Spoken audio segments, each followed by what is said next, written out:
Persiapan perawat yang pertama, memahami dan mengetahui prosedur tindakan kerja yang akan dilakukan, dan yang kedua, memeriksa kelengkapan alat yang akan digunakan. Selanjutnya, persiapan pasien yang pertama, jelaskan tujuan dan prosedur tindakan yang akan dilakukan. Setelah itu, beri posisi supin pada pasien. Yang berikut, pertahankan lingkungan, jaga privasi pasien, dan pertahankan lingkungan yang nyaman. Selamat pagi, Ibu. Pagi, Suster. Ibu, perkenalkan, nama saya Rizky Bintudo, saya mahasiswa dari STK Stella Baris. Hari ini saya akan merawat Ibu dari jam 8 sampai jam 2 pagi. Ibu, boleh sebutkan namanya? Nama saya Gertrudis. Tanggal lahirnya kapan, Ibu? Tanggal 24. Oke, seperti saya, Ibu, jadi hari ini saya akan melakukan pengukuran dan perawatan pada CVP. Nah, tujuannya ini, Bu, supaya kita bisa mengetahui tekanan dalam tubuh Ibu, apakah tekanan cairannya normal, ataupun kurang, ataupun berlebih. Setelah melakukan pengukuran, saya akan melakukan perawatan di daerah yang dipasang CVP agar tidak mengalami infeksi. Apakah Ibu bersedia? Ya, Suster, saya bersedia. Terima kasih, Ibu. Saya siapkan dulu ya alat-alatnya. Ya, Suster.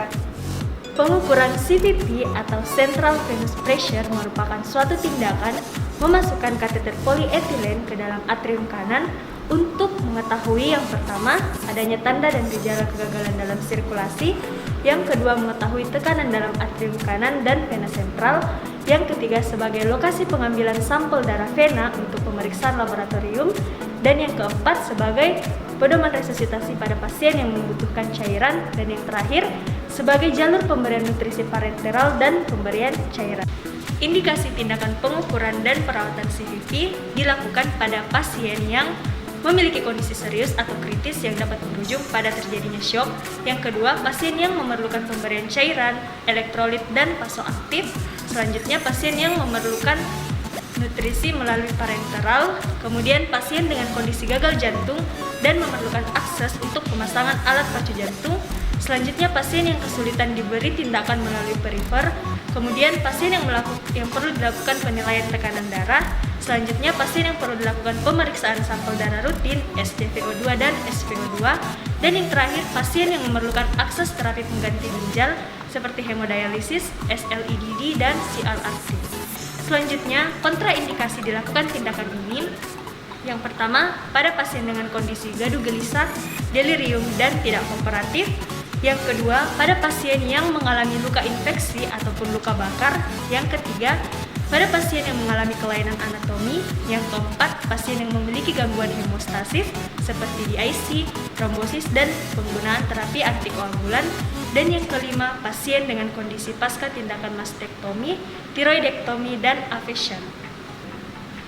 Untuk persiapan alatnya, yang pertama ada handscoon bersih karena prinsip tindakan pengukuran adalah bersih.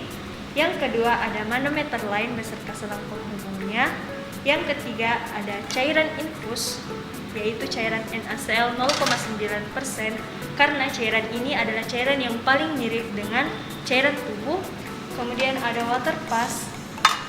Selanjutnya ada plester dan hand sanitizer. Persiapan alat untuk perawatan CVP. Yang pertama itu ada handscoon bersih, kemudian ada handscoon steril karena ini prinsip bersih dan steril. Kemudian ada nirbecken juga. Di dalam bak steril ini ada pinset anatomis, kemudian gunting untuk gunting jaringan, kemudian ada kasa, ada pembalut, sama ada swab alkohol, serta aseptik untuk mencuci tangan sebelum melakukan tindakan. Kita masuk pada tahap pelaksanaan. Yang pertama, mencuci tangan 7 langkah.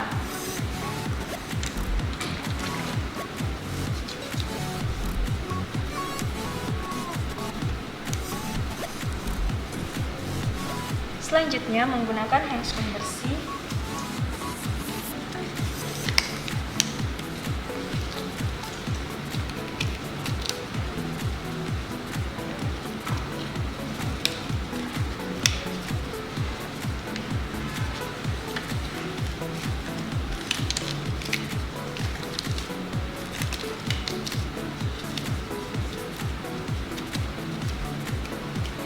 Setelah itu, mengatur posisi pasien pada posisi supin dengan tangan diekstensikan ke atas. Permisi, Bu.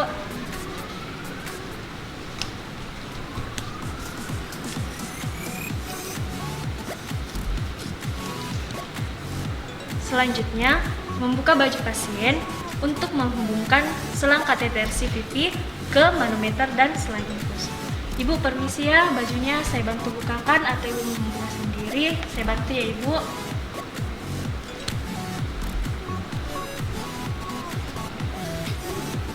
Selanjutnya, menentukan titik 0 atau 0 point pada pasien dengan mengukur tinggi atrium kanan yang berada di CS4 di mid axillaris.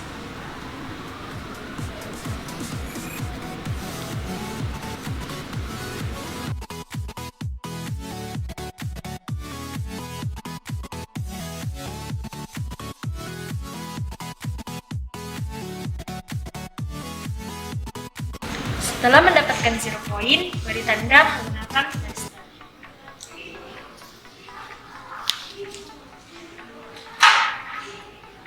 Selanjutnya, sejajarkan 0 point atau titik 0 pada pasien dengan titik 0 yang berada di manometer menggunakan water pass.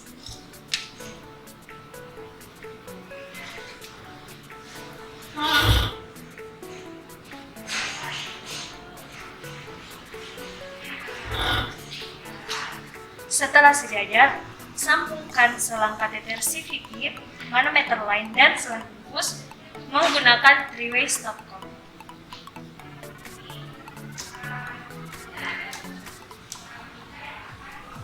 Selanjutnya, ganti cairan infus yang terpasang pada pasien menggunakan cairan NaCl 0,9% selama proses pengukuran dan memastikan bahwa di dalam selang infus tidak ada udara serta cairan mengalir dengan lancar.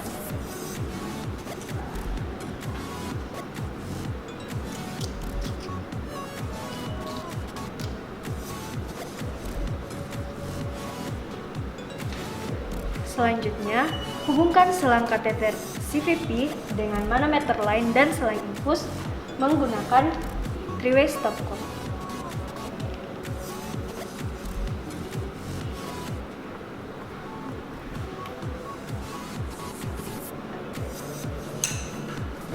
Selanjutnya, hubungkan selang infus, manometer line, dan selang kateter CVP menggunakan 3-way stopcock. Kemudian, buka akses 3-way stopcock dari selang infus menuju ke selang kateter CVP yang artinya menutup akses ke manometer line.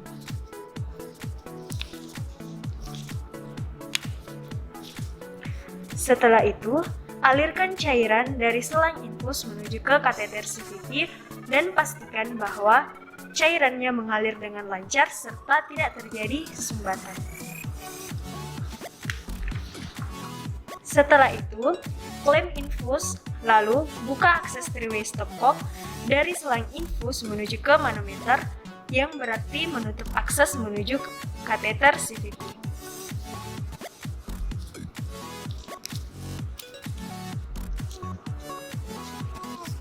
Nah, setelah itu, alirkan cairan infus menuju ke dalam manometer, serta perhatikan kenaikan cairan hingga 25 cm air raksa, lalu klem infus kembali. Selanjutnya, jika sudah dialirkan, buka akses 3-way stopcock dari manometer line menuju ke kateter CVP, yang artinya menutup akses menuju ke selang infus, lalu perhatikan undulasi atau fluktuasi pada manometer sampai batas mana cairan turun.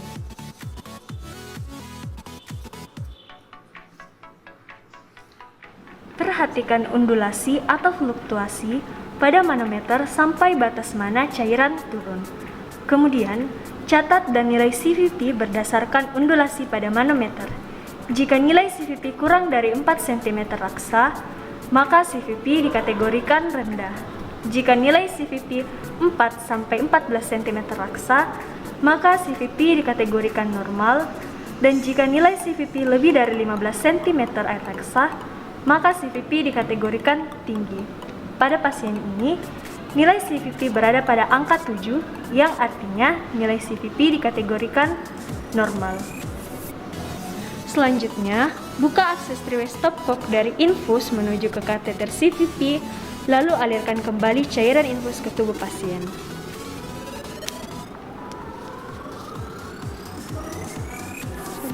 Selanjutnya, setelah melakukan pengukuran CVP, yaitu tahap perawatan pada daerah CVP. Perawatan daerah CVP ini perawatan pada daerah insisi atau pada daerah yang terpasang CVP. Ini dilakukan secara prinsip steril. Sebelum melakukan perawatan, kita mencuci tangan dulu.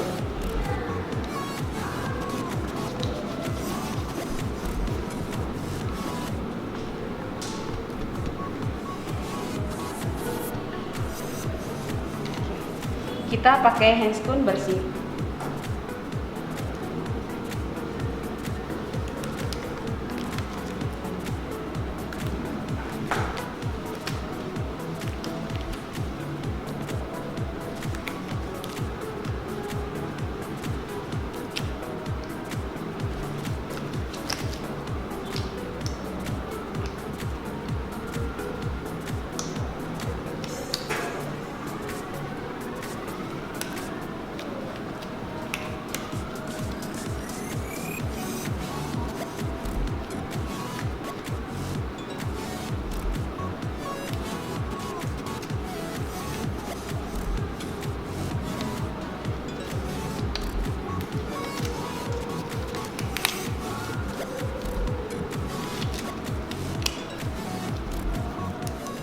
Permisi Pak, saya buka bajunya ya Pak ya, permisi.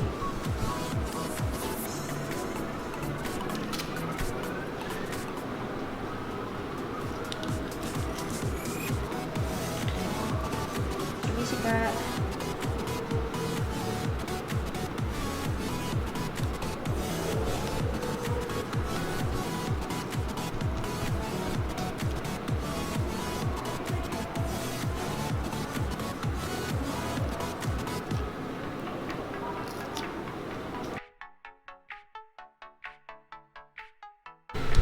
Setelah balutannya sudah terbuka, kita pastikan apakah di daerah sekitar insisi ini ada infeksi seperti ada kemerahan, pembengkakan, apakah ada keluar darah dan sebagainya. Kita pastikan. Setelah itu, sebelum kita masuk ke perawatan yang steril, kita perhatikan dulu apakah cairan infusnya itu mengalir lancar atau tidak.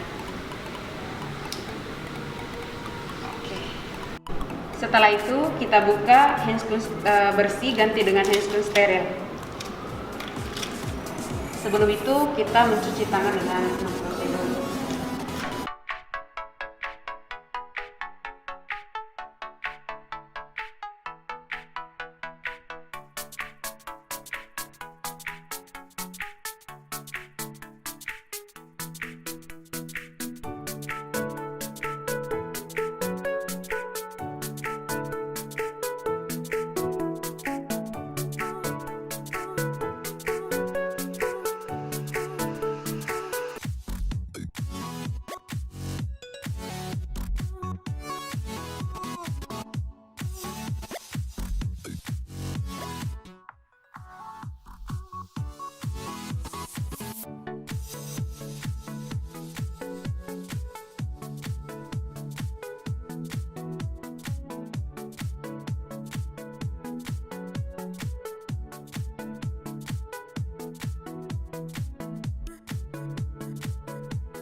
Kita ambil kasanya.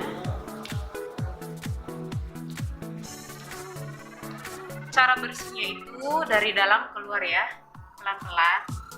Karena ini buka insisi, jadi tindakannya juga dilakukan secara pelan-pelan. Bersihnya dari dalam keluar.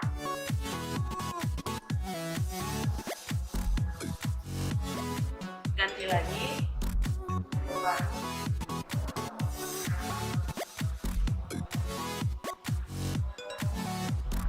Tindakannya sama dari dalam keluar.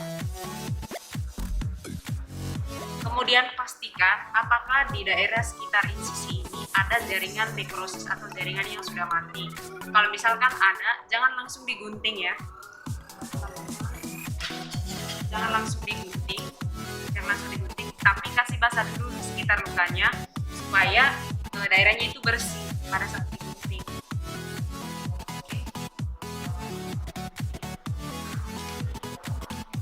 Kalau ada jaringan nekrosis, kita langsung gunting karena sudah basah sekitar lukanya.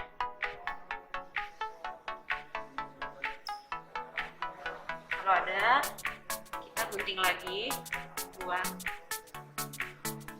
Setelah itu ambil lagi kasa, kita bersihkan lagi dari dalam ke luar. Seperti itu caranya.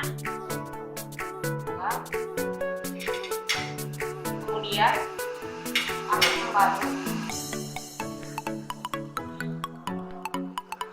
balut yang bersih, yang baru. Kemudian tutup buka.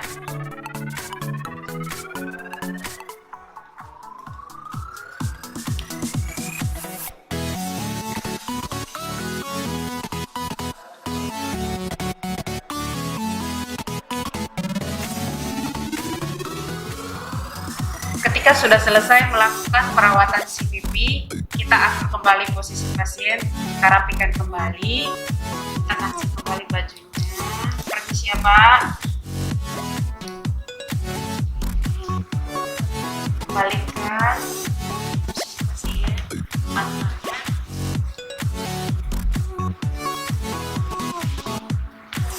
Dan perawatan CPP sudah selesai. Pak, bagaimana perasaannya? Apakah sudah merasa nyaman? Oke ya Pak, baik, terima kasih ya Pak ya. Saya lihat lagi cairannya. Oke, masih lancar ya. Oke. Siapa ya? Setelah itu, kita masuk ke tahap dokumentasi. Yang pertama, mencatat jenis set CVP serta ukuran yang digunakan. Yang kedua, mencatat respon dan kondisi pasien selama pengukuran, meliputi kesadaran, tanda vital, dan lain-lain. Selanjutnya, mencatat lokasi pemasangan, tanggal, waktu, serta hasil dari pengukuran CVP. Dan yang terakhir, mencatat nama perawat yang melaksanakan tindakan.